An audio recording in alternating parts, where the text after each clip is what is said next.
Hello दोस्तों, बात करते हैं पंजाब नेशनल बैंक की। हम देखिए आज भी इसने 1.5% के आसपास की रैली दिखाई है। हालाँकि 1.5% बहुत ज़्यादा नहीं है, बट स्टिल जिस तरह से दबाव में था पिछले दिनों स्टॉक, और उसके बावजूद ये 1.5% आज है, 7% कल था। ओवरऑल इसमें बढ़ रहा है ये, इसमें खरीदारी का माहौल बन रहा है। और पिछले दिनों भी आप देखिए कि कल भी आप देखें 216 मिलियन का वॉल्यूम ट्रेड हुआ था। आज भी आप देखिए 199 मिलियन का वॉल्यूम ट्रेड हुआ है। एंड बीएसई का इसमें इंक्लूड करेंगे तो शाम तक ठीक-ठाक रिपोर्ट आएगी। वो भी 210-215 मिलियन के आसपास शेयर्स ट्रेडेड होगा आज की भी। तो ओवरऑल डिलीवरी परसेंटेज भी ठीक है, हमारा वॉल्यूम्स ट्रेडेड भी बहुत अच्छा आ रहा है। इसमें पंजाब नेशनल बैंक एक बार फिर से ट्रेंड में आ गया है।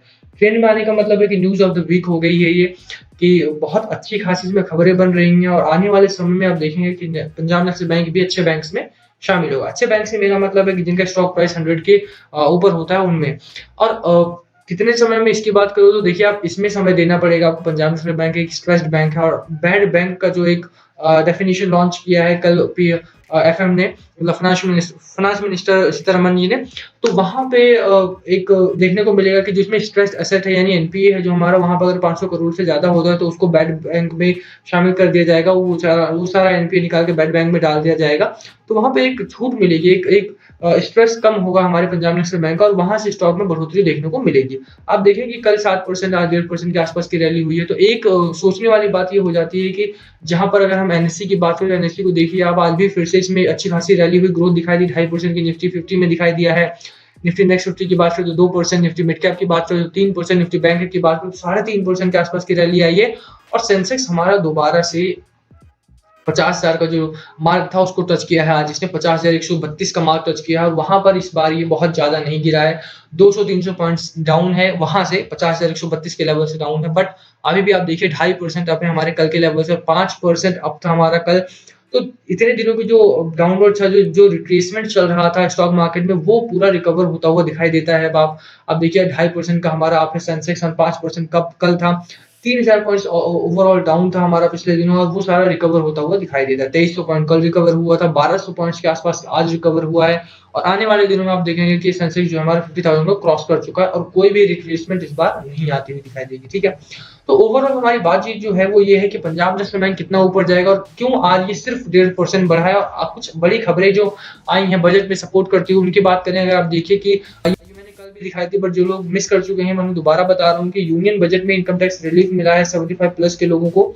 उन्हें अब इनकम टैक्स नहीं पे करना पड़ेगा, और इसका जो सीधा सीधा असर है वो बैंकिंग सिस्टम पे दिखाई देता है, बैंकिंग सेक्टर पे दिखाई देता है। आप देखिए कि फेडरल बैंक जो 69 तक पहुंच गया था, आज उसने 80 का मार्क टच किया है। आईडीबीआई बैंक जो डेड बैंक था, हालांकि आज वो थोड़ा सा दबाव में दिखाई दिया है, उसके बावजूद भी कल उसने 12% की अप मूव दिखाया था। आईडीएफसी फर्स्ट बैंक को देखिए आज आप कितना अच्छा खासा मूव दिखाया। पीएनबी बैंक भी आज 1.5% के आसपास अप रहा, 7% अप था हमारा। तो एक बुलिश जोन आता वो दिखाई देता है बैंकिंग सेक्टर में। तो क्या इसके बाद बैंकिंग सेक्टर में अच्छा खासा मूव आएगा? क्या पंजाब नेशनल बैंक 50 का मार्क टच करेगा इस साल, इस महीने मार्च में? कब तक 50 का मार्क टच होगा, इसी बारे में हम बात करेंगे। तो अब देखिए पंजाब नेशनल बैंक का अगर हम डेली चार्ट देखें यानी आज की बात करें, तो आज इसने कुछ खास अच्छा खासा मूव नहीं दिखाया है। 2% के आसपास अप रहा है हमारे इंट्राडे में, एंड 1.5% के आसपास ही अप होके मतलब बुलिश जोन दिखा के बंद हुआ है। ग्रीन जोन में जरूर है स्टॉक, अगर ग्रीन जोन में रह जाए तो एक स्टेबलाइजेशन आती हुई दिखाई देती है रिटेल इन्वेस्टर्स के मन में कि चलिए कम से कम ये डाउनवर्ड नहीं गया है। और पिछले दिनों जिस तरह का गिरावट का माहौल था, रिटेल इन्वेस्टर भी पैनिक में थे, और ओवरऑल पूरा मार्केट पैनिक में था। वहाँ पर बिकवाली बहुत ज़्यादा हो रही थी, और उसकी वजह से ही स्टॉक प्राइस पर और ज़्यादा दबाव आ रहा था, और ये और ज़्यादा डाउनवर्ड जा रहा था। एक अच्छी बात ये हुई कि मोतीलाल ओसवाल ने जो सेल कॉल दिया था इसी रेट पर 36.75 ₹36.50 के आसपास सेल कॉल दिया था, और 31 रुपए का टारगेट दिया था। हमने उस टारगेट को पूरा नहीं होने दिया है, ठीक है, क्योंकि हमने बाइंग इतनी ज़्यादा की है, तो स्टॉक जो है हमारा वो 32.50 से वापस घूम के 36.75 पहुंच गया है। तो अब देखिए कि यहाँ पर एक बाइंग हुई है, और उसके बाद अब जो अपमूव आया है हमारा वो बहुत बढ़िया है। जो स्टेबलाइज जर्नी हुई है वो बहुत बढ़िया है। डिलीवरी परसेंटेज की बात करें, डिलीवरी बहुत जरूरी होती है, आप जरूर देखा करें। तो अब देखिए कि अच्छा खासा इसमें एक वॉल्यूम ट्रेडेड है। 27 जनवरी की बात करें तो 75 मिलियन था, और 28 जनवरी की बात करें तो 141 मिलियन था, और 29 जनवरी की बात करें 136 मिलियन, और 13% की डिलीवरी है हमारी। और 1 फरवरी की बात करें 216 मिलियन शेयर्स ट्रेडेड है, और 16% की डिलीवरी है, यानी 35 million shares long term purpose के लिए डिलीवर हुए हैं। तो आप सोचिएगा अगर इतना ज़्यादा शेयर्स लॉन्ग टर्म के लिए डिलीवर हो रहा है, तो कुछ तो बात है स्टॉक में कि आने वाले समय में अच्छा खासा आपको अप मूव भी दिखाएगा और रिटर्न भी देगा। तो एक अच्छी बात जो पंजाब नेशनल बैंक में है वो ये है कि आप देखिए जो नए बैंक्स खुल रहे हैं, अभी ये 5 साल पहले खुले थे, उन्हें ब्रांच एक्सपेंशन करने की बहुत ज़्यादा ज़रूरत है। ठीक है? बट पंजाब नेशनल बैंक को ऐसा कुछ करने की ज़रूरत नहीं है। पंजाब नेशनल बैंक के पास ऑलरेडी एक बहुत बड़ा नेटवर्क है ब्रांचेज़ का एंड इसके पास ब्रांच एक्सपेंशन के लिए जगह तो है, बट इसको ज़रूरत नहीं है। इस समय पे इसको ज़रूरत है कस्टमर बेस बढ़ाने की, जो कि कम हो चुका है ड्यू टू वेरियस स्कैम्स जो पास्ट में हुए हैं।